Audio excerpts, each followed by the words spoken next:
स्वतंत्र प्रभात समाचार में आपका बहुत बहुत स्वागत है। संवाददाता रोशनी सोनकर के साथ आज हम लोग आए सोहन इंटर कॉलेज। हमारे बीच मौजूद हैं प्रधानाचार्य। सर, आपका नाम? डॉक्टर विपिन कुमार श्रीवास्तव। जैसा कि सर आप सोहनलाल इंटर कॉलेज के प्रधानाचार्य हैं, तो आपको कितना समय हो गया है इस विद्यालय में प्रधानाचार्य के पद पे, और आप कहाँ प्रधानाचार्य के पद पे कौन कौन से जनपद में, जिला में या कौन कौन से विद्यालय में रह चुके हैं, इसकी विस्तार से जानकारी दीजिए। इससे पहले अभी मैंने यहाँ पर 4 जुलाई को यहाँ पर ट्रांसफ़र होकर मैं रायबरेली से आया हूँ। इससे पहले मैं रायबरेली में सरदार वल्लभ भाई पटेल हायर सेकेंडरी स्कूल में प्रधानाचार्य के पद पर कार्यरत था। वहाँ पर मैंने 28 जुलाई 2012 को ज्वाइन किया था। 11 वर्ष तक मैं वहाँ रहा और 4 जुलाई से मैंने यहाँ कार्यभार ग्रहण किया है और तब से मैं यहाँ पर कार्यरत हूँ। जैसा कि आपने बताया आप रायबरेली में थे और फिर यहाँ पर आए, तो आपको यहाँ पर और वहाँ पर क्या अलग देखने को मिला? और प्रधानाचार्य का जो पद होता है, ओहदा बहुत चुनौतीपूर्ण होता है, तो किन किन चुनौतियों का सामना करना पड़ा वहाँ के मुकाबले यहाँ पर या यहाँ के मुकाबले वहाँ पर? देखिए, वहाँ और यहाँ में मुख्य अंतर तो वहाँ के और यहाँ के परिवेश का है। वो ग्रामीण परिवेश का विद्यालय था। वहाँ की चुनौतियाँ डिफरेंट प्रकार की थीं और यहाँ की डिफरेंट प्रकार की हैं।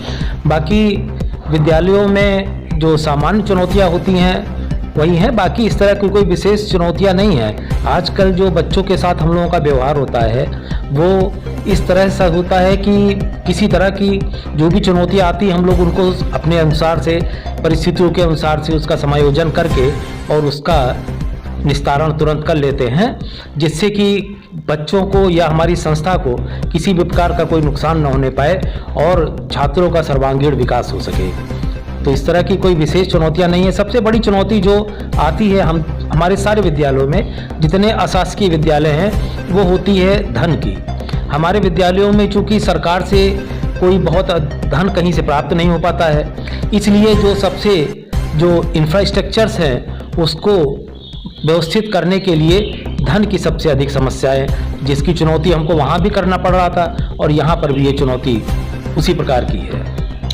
आप विद्यालय में कौन से विषय का अध्ययन कराते हैं छात्र छात्राओं को?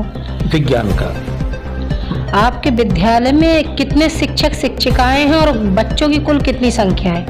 कुल हमारे यहाँ 19 शिक्षक कार्यरत हैं यहाँ पर।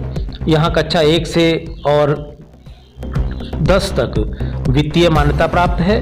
11-12 वित्त विहीन कक्षाएं चलती हैं, तो उसके अलग शिक्षक हैं, बाकी इसके शिक्षक अलग हैं। और बाकी इस तरह से जो छात्र संख्या है वो 378 है हमारे।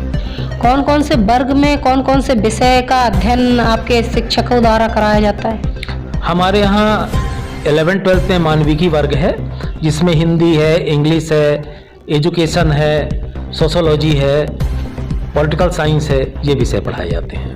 और बाकी अन्य जो 10 तक हैं वो सामान्य जो सभी विषय हैं, सारे विषय की पढ़ाई होती है। शिक्षा के अलावा आपके विद्यालय में कोई अदर एक्टिविटीज़ पे विशेष ध्यान दिया जाता है क्या? हाँ, हमारे यहाँ शिक्षा के अतिरिक्त जितनी भी को-करिकुलर एक्टिविटीज़ होती हैं उस पर हम लोग बहुत ध्यान देते हैं बच्चों का, जिससे कि सर्वांगीण विकास हो सके।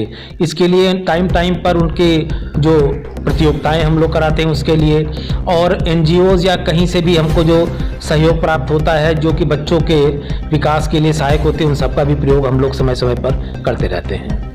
सरकार द्वारा जो मिड डे मील चलाई जा रही है और निःशुल्क पुस्तक वितरण और यूनिफॉर्म, तो इसका क्या आपके विद्यालय में छात्र छात्राओं को लाभ प्राप्त होता है? और जैसे भोजन है जो मिड डे मील के द्वारा आता है, तो उसकी क्वालिटी कैसी है? नहीं, MDM हमारे विद्यालय में चल रहा है और उसकी क्वालिटी अच्छी है।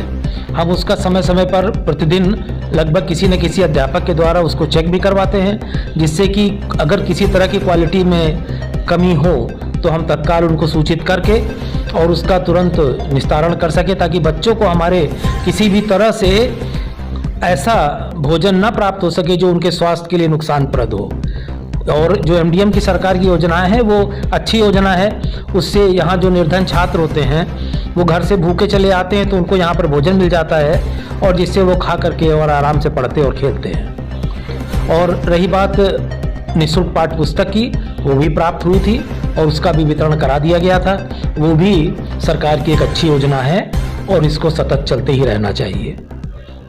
जैसा कि सर आने वाले समय में नववर्ष है और गणतंत्र दिवस जो कि हमारे देश का सबसे अहम पर्व माना जाता है, तो इस अवसर पर आप देशवासियों को, अपने विद्यालय के छात्र छात्राओं को, शिक्षकों को क्या संदेश देना चाहते हैं? हम सभी को ये संदेश देना चाहते हैं कि राष्ट्र हित में जो भी हो सके वो हमको करना चाहिए।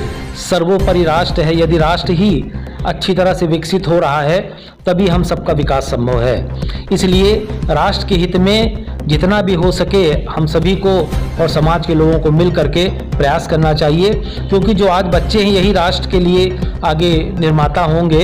इसलिए इनको आगे बढ़ाने में अच्छे से अच्छा हम और समाज के लोगों का सहयोग करना चाहिए हम सभी को। सर मेरे और मेरे स्वतंत्र प्रभात मीडिया की टीम की तरफ से आपको बहुत बहुत शुभकामना। धन्यवाद। Thank you sir. Camera woman Purnima Sonkar के साथ संवाददाता